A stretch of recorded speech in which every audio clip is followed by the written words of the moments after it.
Bem-vindo ao Desvendar.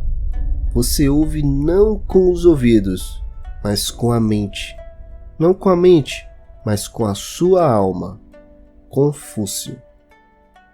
Na psicologia, assim como na cultura popular, vimos o surgimento de diferentes tipos de desintoxicação. A desintoxicação de dopamina, por exemplo, também chamada de jejum de dopamina, é apresentada atualmente como uma forma de reiniciar o sistema de recompensa do nosso cérebro, abstendo-se de todo tipo de atividade que traga prazer. Isso serve a propósitos diferentes, e um deles é aumentar nossa motivação, pois nosso cérebro aprende que o prazer não está mais tão facilmente disponível, então fica mais disposto a se esforçar para obtê-lo. Outro objetivo é trabalhar com nossos vícios, pois a abstinência por um período de tempo enfraquece a relação que temos com as coisas em que somos viciados, tornando o problema mais fácil de lidar. Portanto, o método dos alcoólicos anônimos é baseado na abstinência. A ideia de nos desintoxicar de influências externas não é nova.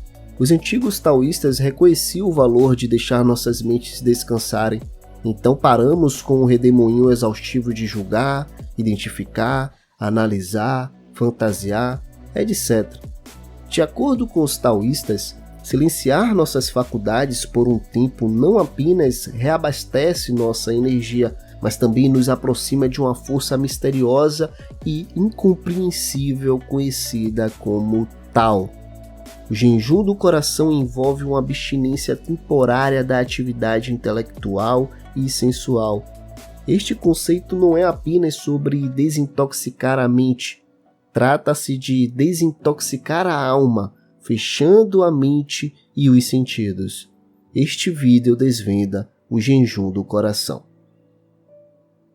O termo jejum do coração é cunhado em um antigo texto taoísta chamado Zhuangzi, no qual Confúcio conversa com um de seus alunos, Yenhui. Yenhui queria viajar para o reino de Wei e trazer mudanças usando seu conhecimento e sabedoria. Confúcio criticou os planos de Yenhui por serem um pouco orientados pelo ego, já que ninguém está esperando por um sabe-tudo que entra no reino e começa a dizer às pessoas como viver. Quando Yenhui perguntou o que ele deveria fazer, Confúcio o aconselhou a começar a jejuar. Yenhui então respondeu: "Minha família é pobre e por muitos meses não provamos vinho nem carne. Isso não é jejum?" "É jejum da observância religiosa", respondeu Confúcio, "mas não o jejum do coração." Para um ocidental, o coração tem um significado diferente do que para um chinês. A palavra coração, neste contexto, é traduzida da palavra chinesa Xin, que poderia ser traduzida para a palavra mente, porque os antigos chineses acreditavam que o coração era o centro da cognição humana. Assim, o jejum do coração é, na verdade, o jejum da mente. Confúcio o explicou dizendo que cultiva a unidade, restringindo os sentidos e o funcionamento da mente. Ou como ele consignou: "Você não ouve com os ouvidos, mas com a mente. Não com a mente, mas com a sua alma." Para entender o que Confúcio quis dizer com cultivar a unidade, devemos entender um conceito metafísico do que os taoístas chamam de Tao. O Tao é uma força abrangente que não pode ser compreendida intelectualmente. No entanto, é eterno, está em toda parte, é ilimitado e infinito. Não podemos reconhecê-lo com nossos sentidos, nem pode ser explicado com palavras, mas podemos sentir. Como nossa mente não pode conhecer o Tao e nossos 5 sentidos não podem percebê-lo, a única maneira de nos aproximarmos do Tao é parar a mente e os sentidos, para que não haja mais nada que perturbe a conexão que temos com ele. Portanto, é um processo subtrativo, uma forma de desapego, a fim de nos unirmos ao Tao e vivenciarmos a unidade com o universo. Então, É a abundância de pensamento e atividade sensorial que impede nossa alma do que Confúcio chamou de cultivar a unidade. Mesmo que a ideia do tal não nos agrade, ainda podemos nos beneficiar do jejum do coração, pois é uma desintoxicação definitiva de tudo o que perturba nosso ser, ou deveríamos dizer, nosso não ser. Isso nos ajuda a alcançar o que tantas pessoas tentam alcançar através do prazer sensual, a paz interior, ou simplesmente uma pausa. Os sentidos são os portais entre o mundo ao nosso redor e nossas mentes, enquanto pensamos sobre o que os sentidos captam. A mente é uma ferramenta poderosa, mas também pode ser um fardo imenso, especialmente quando está fora de controle. O mecanismo de sobrevivência da mente é baseado em fazer distinções: bom e mal, bonito e feio, saudável e não saudável, etc. Mas na visão de mundo taoísta, essas são apenas modulações de opostos inseparáveis.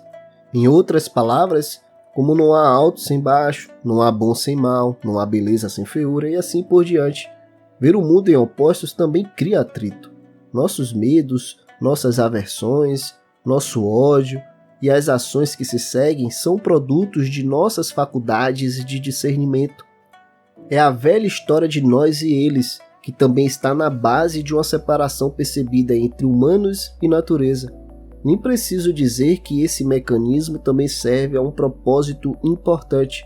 Sem ele, como podemos distinguir amigo de inimigo? Uma boa decisão de um amar, sem pensar? Como podemos planejar o futuro e aprender com o passado?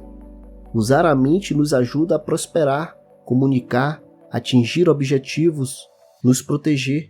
Mas quando deixamos a mente nos usar, há uma chance de que ela se torne um passivo em vez de um ativo. Quanto mais nos apegamos às nossas crenças, mais hostis nos tornamos a diferentes pontos de vista. Quanto mais severos somos, mais frágeis nos tornamos. Quanto mais forte desejamos algo, mais doloroso será não adquirir o objeto de nosso desejo. Quanto mais perturbados nossos pensamentos, mais escuro vemos o mundo. Quanto mais sentimos que possuímos algo ou alguém, mais medrosos e dominadores nos tornamos.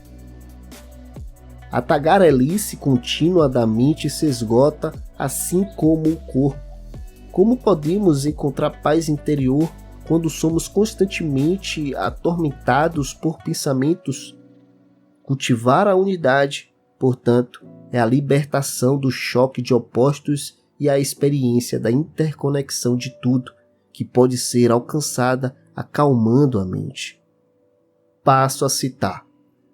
Você pode persuadir sua mente a deixar de divagar e manter a unidade original? Você pode deixar seu corpo tornar-se flexível como o de um recém-nascido? Você pode limpar sua visão interior até ver nada além da luz? Você pode amar as pessoas e liderá-las sem impor sua vontade? Você pode lidar com os assuntos mais vitais, deixando os eventos seguirem seu curso?